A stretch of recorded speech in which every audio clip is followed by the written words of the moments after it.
Assalamualaikum warahmatullahi wabarakatuh.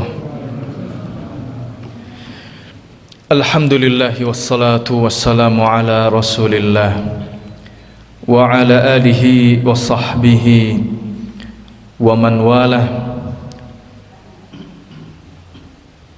Nusalli wa nusallim ala nabiyyina Muhammadin wa ala alihi wa sahbihi ajma'in. Amma ba'du, hadirin jamaah salat maghrib rahimani wa rahimakumullah. Alhamdulillah, kita bersyukur kepada Allah Subhanahu wa ta'ala yang telah memberikan kita karunia dan nikmat sehingga kita bisa hadir ke rumah Allah, Masjid Baitul Ma'mur, dalam rangka menunaikan kewajiban yang Allah perintahkan kepada kita, yaitu ibadah salat maghrib. Kemudian kita lanjutkan dengan mengkaji ayat-ayat Allah Subhanahu wa ta'ala yang kita baca dari kitab Tarbiyatul Aulad ala dawi al-kitabi was sunnah, pendidikan anak perspektif Al-Quran dan As-Sunnah yang ditulis oleh Syekh Dr. Wahab Al-Qahtani rahimahullah rahmatan wasi'ah. Pada kesempatan malam hari ini kita akan melanjutkan apa yang ditulis oleh penulis, yaitu bagaimana Nabi Ya'qub bin Ishaq bin Ibrahim alaihim wa ala nabiyyina afdhalus salati wassalam mendidik putranya yang Allah sebut di dalam Al-Quran surat Al-Baqarah ayatnya 133,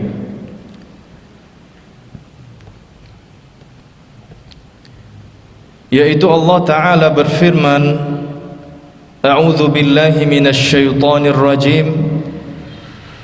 Am kuntum syuhada'a idh hadara Ya'qub al-maut idh qala li banihi ma ta'buduna min ba'di قالوا نعبد إلهك وإله آبائك إبراهيم وإسماعيل وإسحاق إلها واحدا ونحن له مسلمون.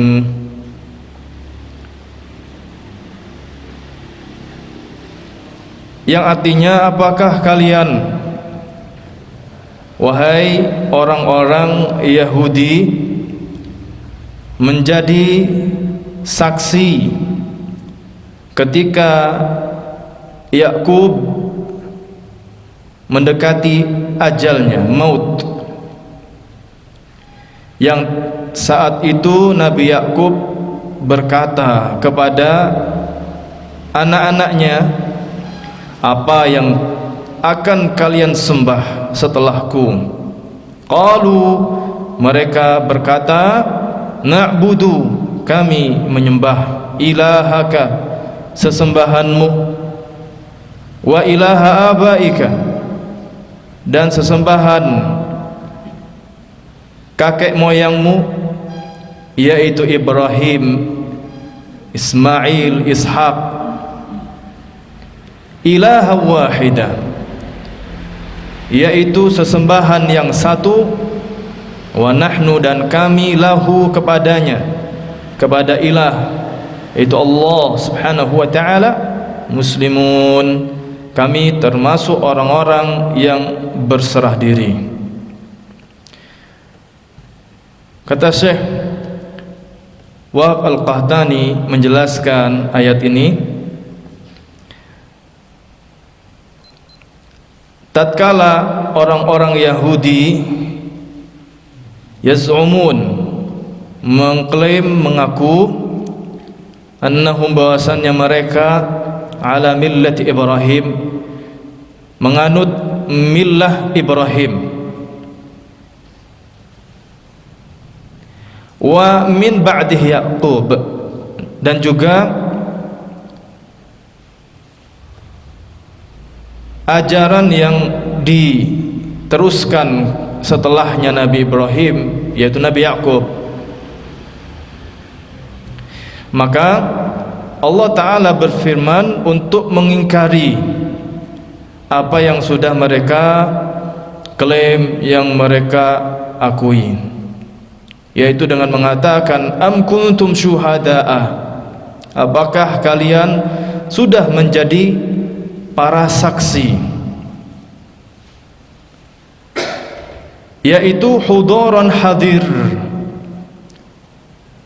id, ketika hadara Yaqub al-maut, ketika maut menghampiri Yaqub, ay maknanya muqaddimatuhu asbabuh, yaitu awal mula datangnya kematian dan sebab-sebabnya,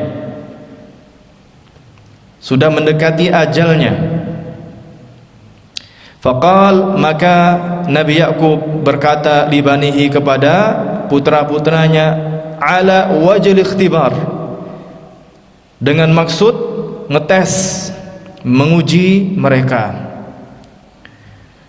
wa li taqirra ainuhu, dan juga dengan maksud supaya tenteram dirinya. Yakub tenang dan tenteram dirinya fi hayatihi, dalam, yaitu kehidupannya, bimtithalihim ma wassahum bih, sebab nurutnya mereka, patuhnya mereka atas apa yang diwasiatkan oleh Nabi Yaqub, yaitu wasiatnya adalah ma ta'buduna min ba'di, bentuknya pertanyaan, apa yang akan kalian sembah setelahku.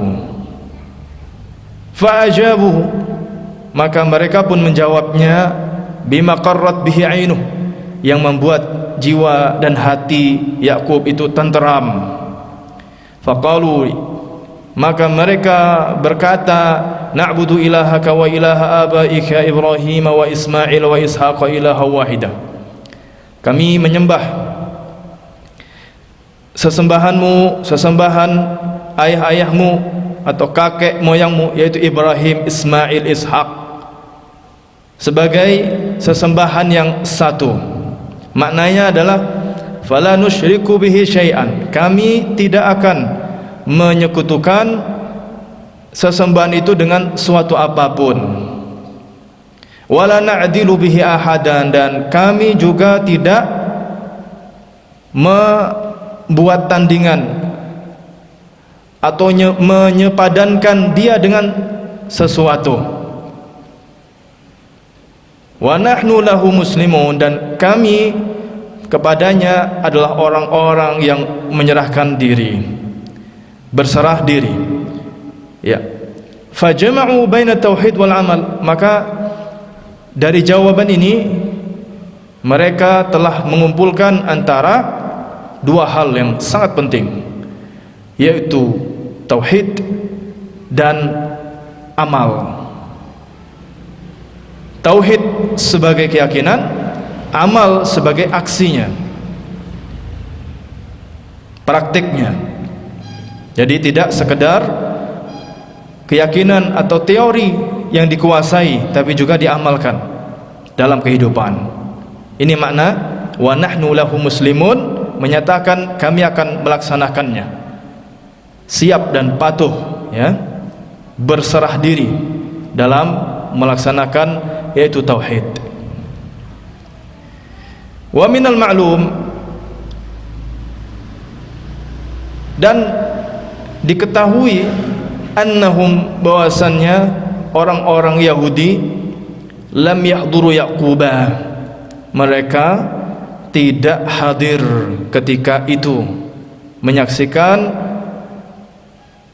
mendengarkan juga apa yang menjadi wasiat Nabi Yakub.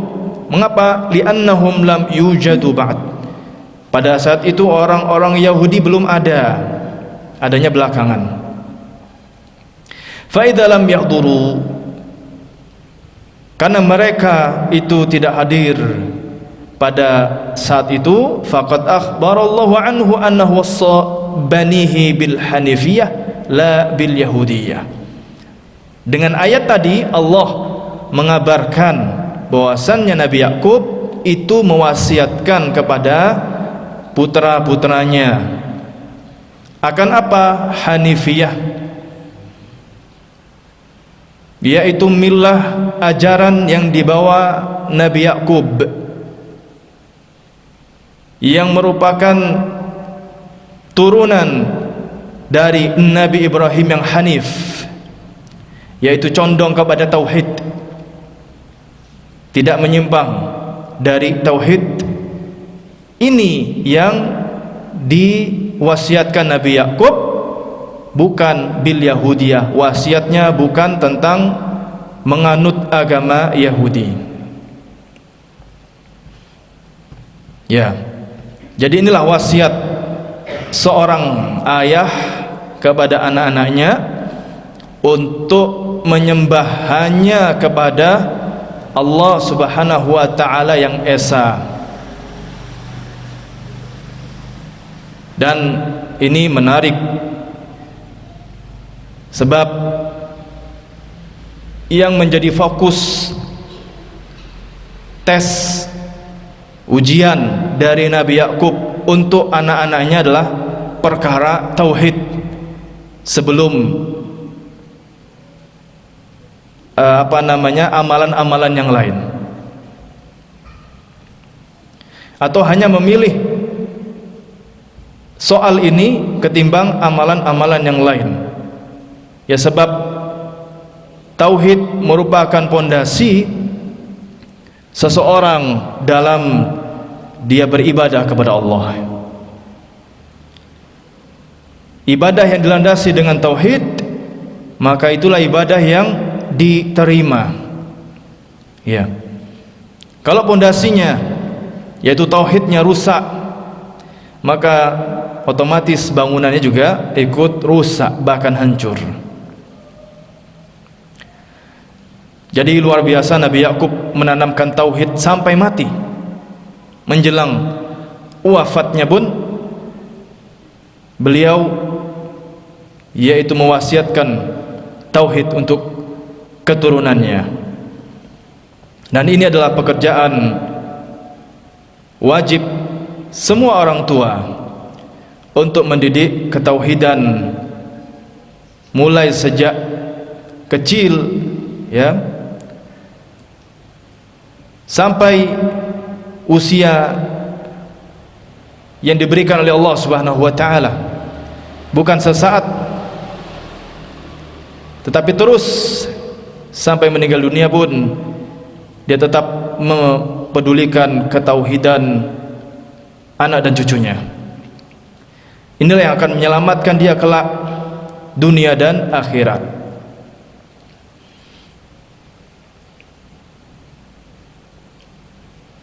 Adapun ilah di sini, ilahun adalah sesembahan yang kalau kita buka kamus maka kita akan mendapatkan bahwa ilah adalah ma'bud, yang disembah. Beda dengan Rabb. Oleh karenanya Nabi Yakub bukan menanyakan jawaban yang diinginkan bukanlah Rabb tetapi ilah, Bukanlah mereka menjawab na'budu rabbaka wa rabba abaika Ibrahim wa Ismail wa Ishaq rabban wahidan, bukan. Ya, sebab Rabb dengan ilah adalah dua hal yang memiliki perbedaan meskipun memiliki persamaan. Sebagaimana kalimat tauhid yang kita ucapkan, la ilaha illallah, bukan la rabba illallah. Kalau kita kembali kepada kitab-kitab tauhid, maka akan kita dapatkan bahwa Rabb itu maknanya ada tiga secara istilah yang mengandung makna tiga: Khaliq, Mudabbir, dan yaitu Malik. Rabb itu adalah pencipta, pengatur, dan pemilik. Rabb yang kita akui, Allah menciptakan kita, Allah yang memiliki dan juga mengatur kita. Adapun ilah, maka inilah yang kita sembah, tidak sekedar mengakui bahwasannya Allah sebagai pencipta, tidak sekedar mengakui Allah adalah pemilik juga pengatur, tapi kita yakini Allah sebagai ilah yang disembah. Ya, sebagaimana orang-orang musyrikin di Makkah pada saat Nabi SAW dakwah, mengajak mereka mengucapkan la ilaha illallah, mereka enggan. Padahal cuma ucapan. Mereka enggan sebab tahu makna ilah yang sesungguhnya, yang mereka punya sesembahan-sesembahan yang banyak di sekitaran Ka'bah, di rumah-rumah mereka, bahkan yang mereka kantongi berupa sesembahan-sesembahan ilah. Baik, jamaah sekalian yang dimuliakan Allah Subhanahu wa taala, jadi ini yang dilakukan oleh Nabi Yakub alaihissalam, mendidik anaknya bertauhid. Kemudian kita lanjutkan kepada pendidikan yang berikutnya dari Nabi Zakaria alaihi wa ala nabi afdhalus salatu wassalam.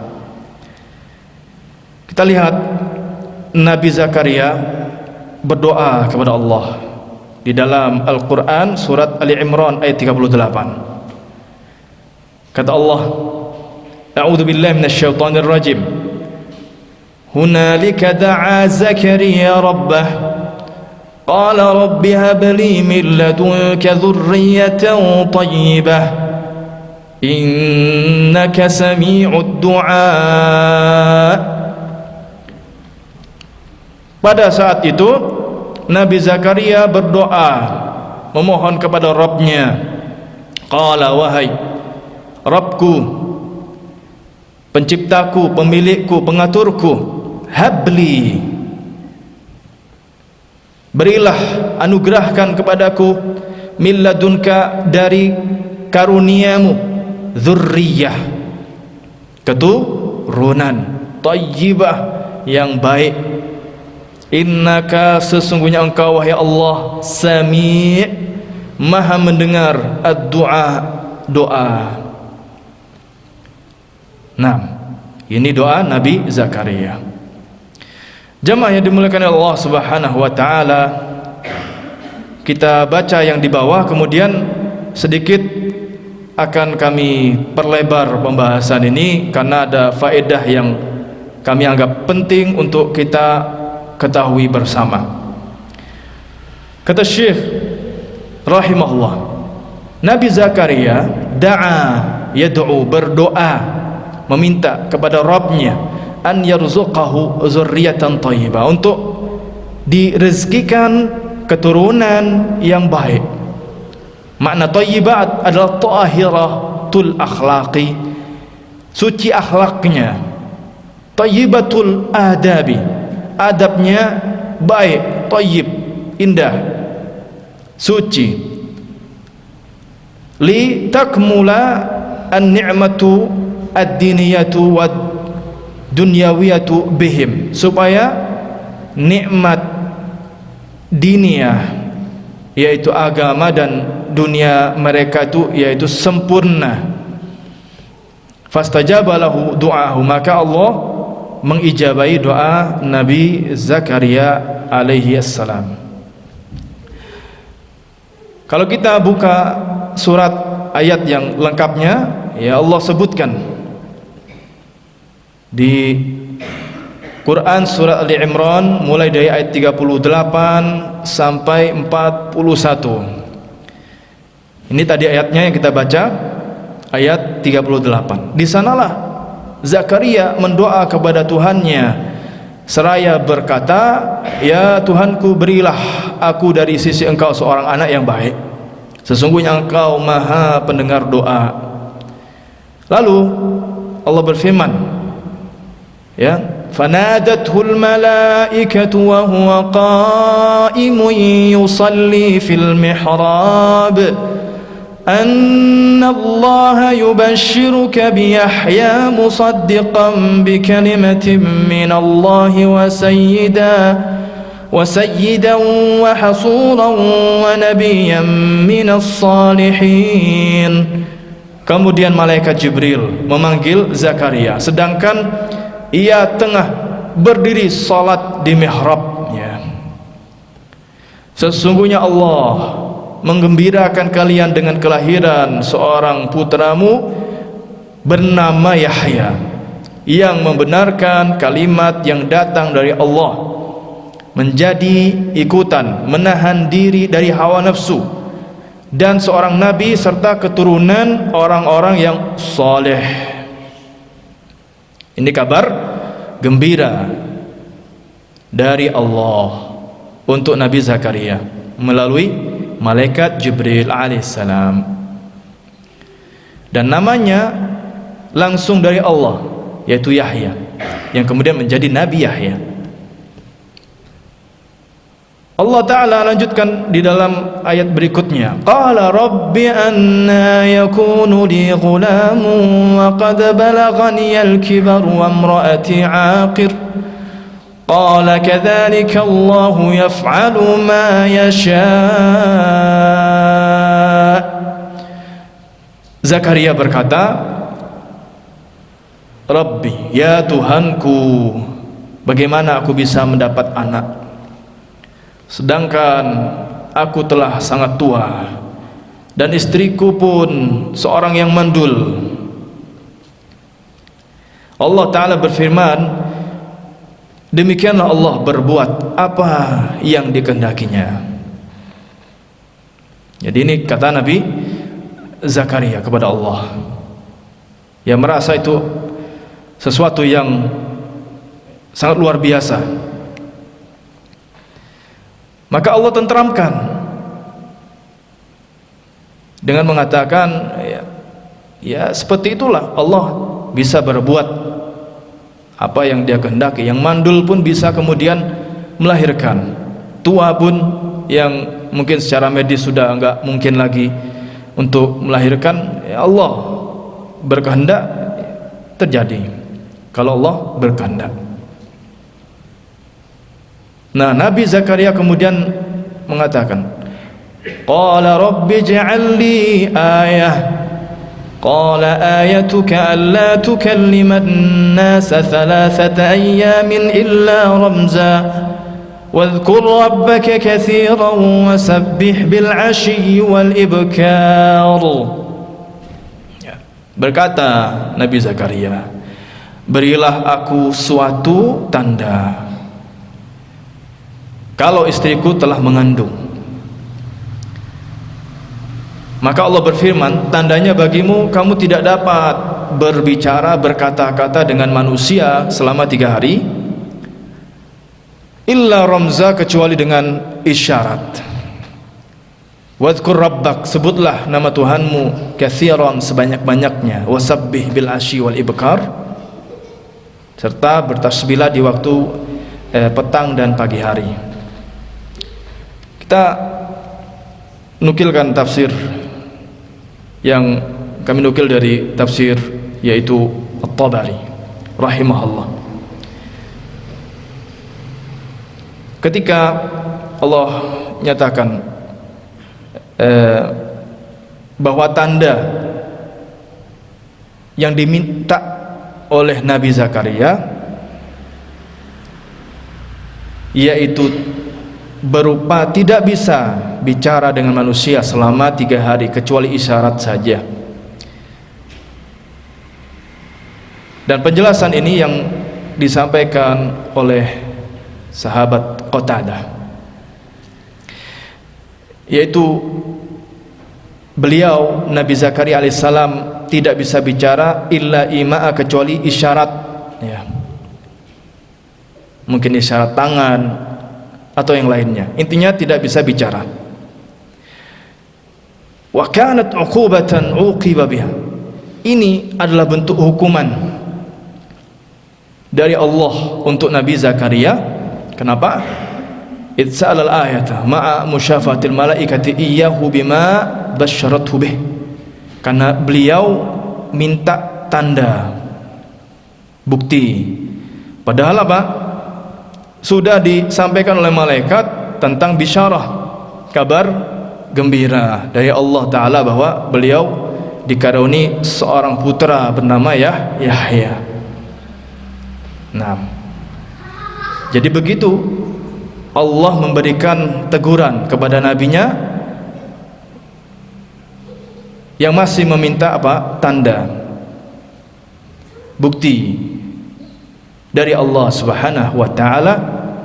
Dan teguran ini adalah sebagai bentuk edukasi dari Allah untuk nabinya, yang kemudian pelajarannya untuk kita semuanya. Kemudian Abu Ja'far masih di dalam tafsir yang sama, Al-Qurtubi, Nabi Zakaria tidak bisa bicara dengan manusia selama 3 hari kecuali isyarat. Beliau tidak memiliki yaitu penyakit, tidak bisu, tidak pula ada penghalang di mulutnya, ya. Murni itu adalah teguran dari Allah Subhanahu wa Ta'ala. Dan menariknya, Allah perintah meskipun dalam keadaan tidak bisa bicara, apa? Wadhkur rabbaka katsira, dan sebutlah nama Tuhanmu wahai Zakaria sebanyak-banyaknya, zikir sebanyak-banyaknya, yaitu fa innaka la tumna dzikrahu, engkau wahai Zakaria meskipun tidak bisa bicara tetap tidak terhalangi dari menyebut Allah, tidak terhalangi dari zikrullah, ya. Wala yuhalu bainaka wa baina tasbihi wa ghairi dzalik min dzikri, kau tidak dihalangi antara dirimu dengan tasbih mensucikan Allah dan lain-lain berupa zikrullah. Jadi Nabi Zakaria sekali lagi, walaupun beliau ditegur oleh Allah sehingga tidak bisa bicara kepada manusia, tapi kalau berzikir itu bisa. Ini menunjukkan apa? Menunjukkan agungnya zikrullah, mengingat Allah Subhanahu wa Ta'ala. Sehingga di sini juga disebutkan Muhammad bin Ka'ab, ia mengatakan, "Lau kana Allah rakhasa li ahadin fi tarki dzikri, la rakhasa li Zakaria." Kalau sekiranya Allah memberikan rukhsah, yaitu keringanan untuk seseorang dalam meninggalkan zikir, niscaya Allah akan memberi rukhsah kepada Nabi Zakaria.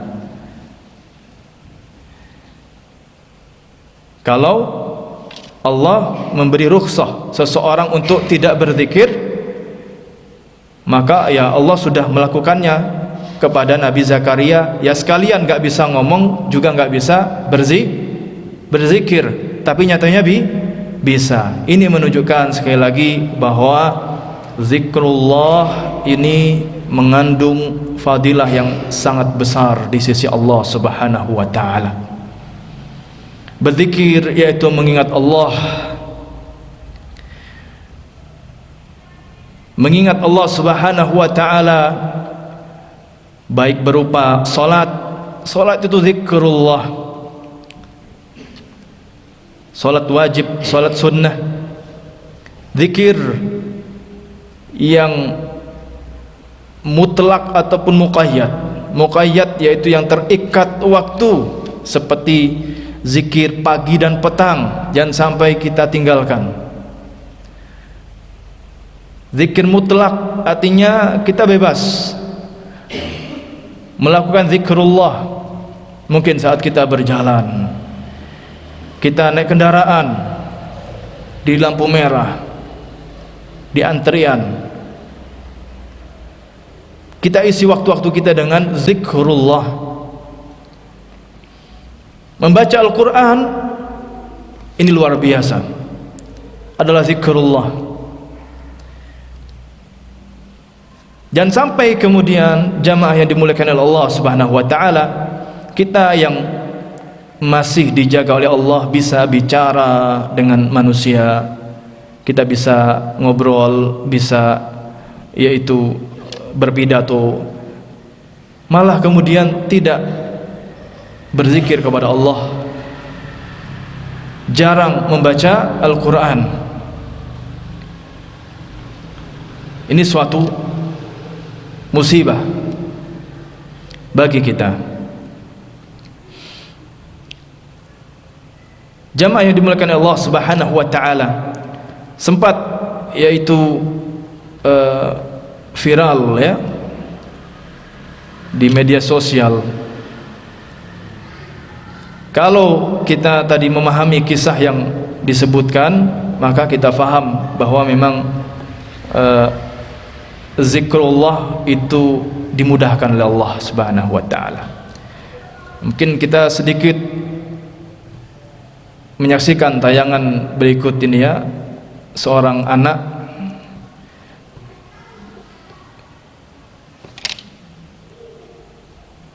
gak kedengaran suaranya. Subhanallah, hilang suaranya. Dia anak ini gagap,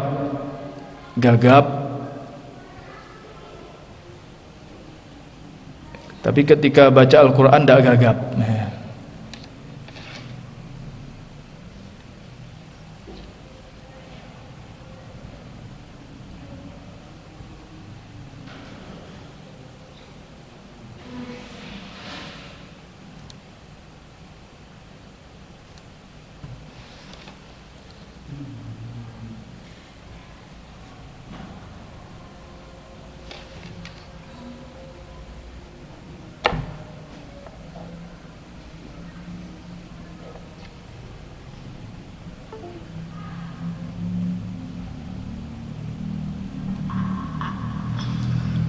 Kalau dicabut HDMI-nya bisa bersuara.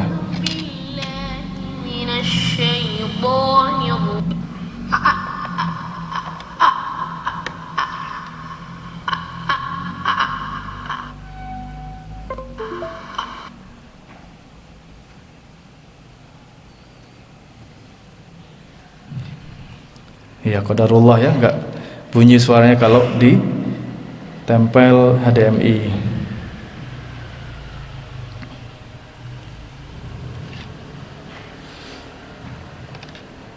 Atau saya cabut dulu biar kita dengar sedikit suaranya.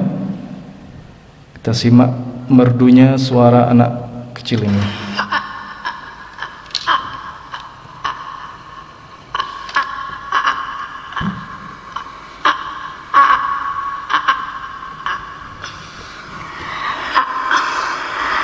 A'udzu billahi minasy syaithanir rajim. Bismillahirrahmanirrahim. وأما القاسطون فكانوا لجهنم حطبا وأن لو استقاموا على الطريقة لأسقيناهم ماء غدقا لنفتنهم فيه ومن يعرض عن ذكر ربه يسلكه عذابا صعدا. Yeah.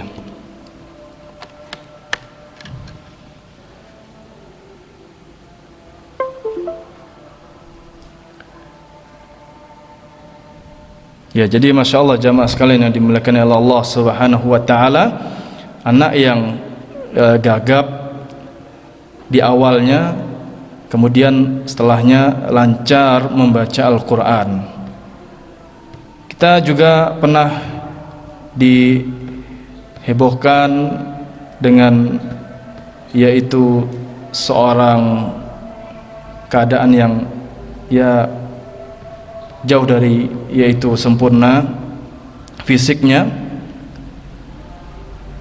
namun beliau bisa hafal Al-Quran 30 juz ya. Syekh Ammar Bugis yang punya darah Makassar, kemudian lahir di Amerika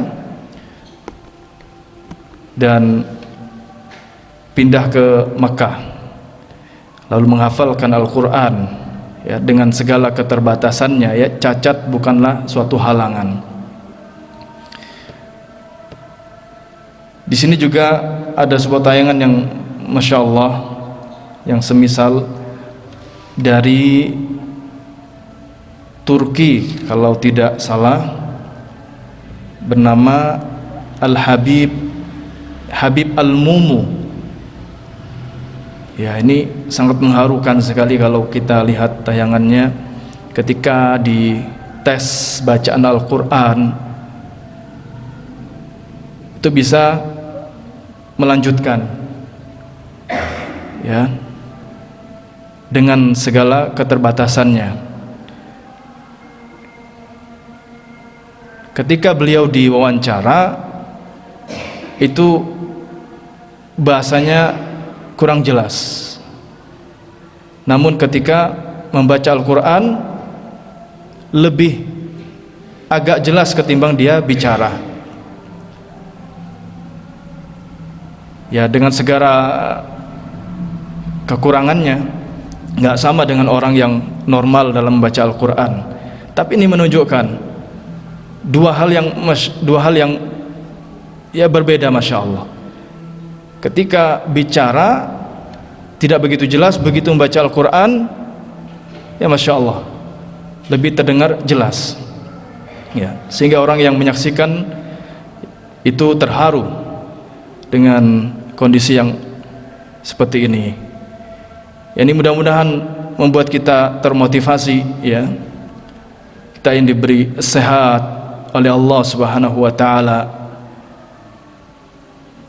kita bisa memaksimalkan nikmat Allah ini untuk yaitu banyak-banyak mengingat Allah Subhanahu wa Ta'ala, baik dengan berzikir, membaca Al-Quran.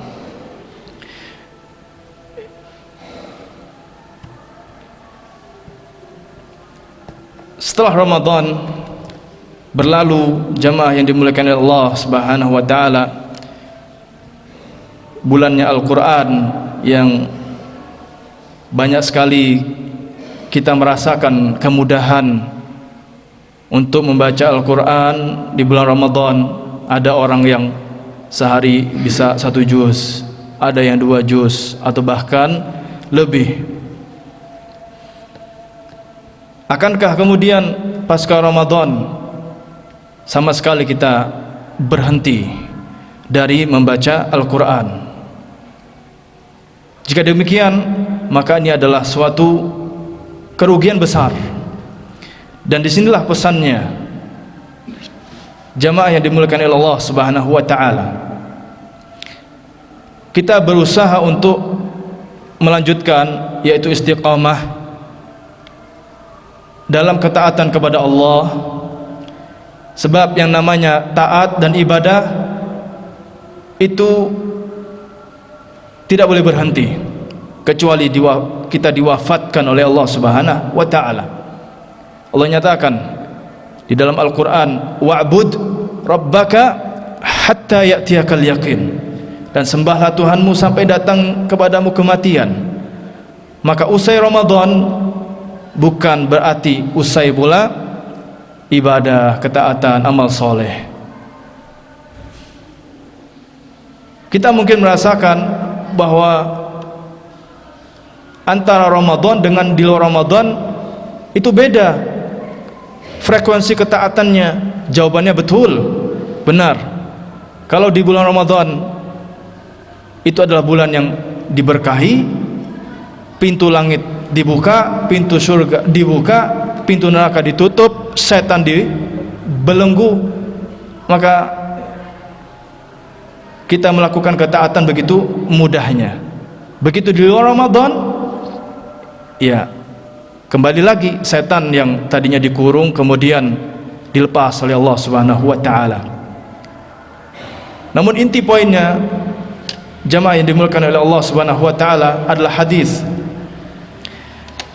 yang sahih bahwasanya Rasulullah sallallahu alaihi wasallam bersabda, "Inna ahabbal a'mal ila Allah adwamuha wa in qalla." Sesungguhnya amal yang paling dicintai oleh Allah adalah yang terus menerus meskipun sedikit, continue meskipun sedikit. Maka ini yang perlu kita bangun pasca Ramadan. Membaca Al-Quran kita lakukan semampu kita. Mari simak apa yang dikatakan oleh sahabat yang mulia Abdullah ibnu Abbas radhiyallahu anhuma, disahihkan oleh Imam At-Tirmidzi.